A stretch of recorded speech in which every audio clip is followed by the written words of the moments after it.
পাহাড়ে দেখো, ওই যে পাহাড়। হরে কৃষ্ণ, হরে বল। হরে কৃষ্ণ, হরে বল। পাহাড় চলে এসছি, দেখো পাহাড়।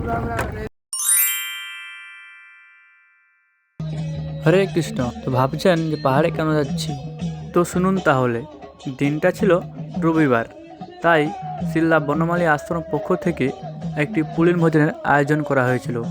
সেই পুলিন ভোজন হয়েছিল পাহাড়ের কাছে, এবং এই পাহাড়টির নাম হলো কানাই শহর পাহাড়।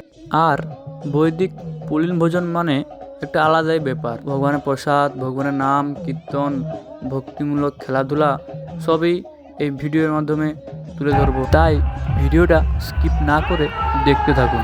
এখন যে খেলাটি দেখছেন সেটি হলো কাছি টানা প্রতিযোগিতা। একদিকে ছিল বিবাহিত প্রহুরা এবং অন্যদিকে ছিল অবিবাহিত প্রহুরা। তারপরেই শুরু হলো মাতাজিদের হরিনাম লেখা প্রতিযোগিতা।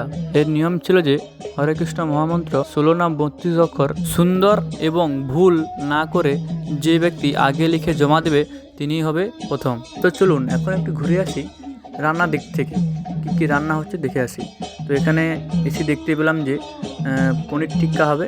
এই পনির টিক্কার আয়োজন চলছে।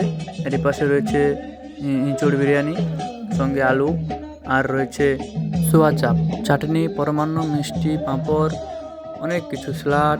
এই দেখো ভুলেই গেছি তো, সেখানে গৌরাঙ্গ নিত্যানন্দ খেলা শুরু হয়ে গেছে। তো শুনুন তাহলে, এই খেলার নিয়ম হচ্ছে যখনই মাইকে গৌরাঙ্গ বলবে তখন সবাইকে বুঝতে হবে, এবং যখন নিত্যানন্দ বলবে তখন দাঁড়াতে হবে। এর যদি উল্টো পাল্টা হয় তাহলে সে ডিসকোয়ালিফাইড। তারপরে ছিল ভক্তিমূলক গানের উপর নৃত্য প্রতিযোগিতা।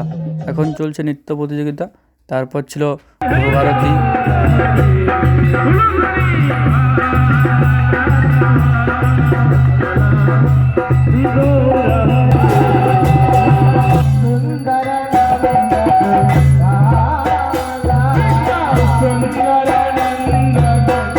তারপরেই শুরু হয়ে গেল মহাপ্রসাদ বিতরণ। জয় মহাপ্রসাদ কি জয়।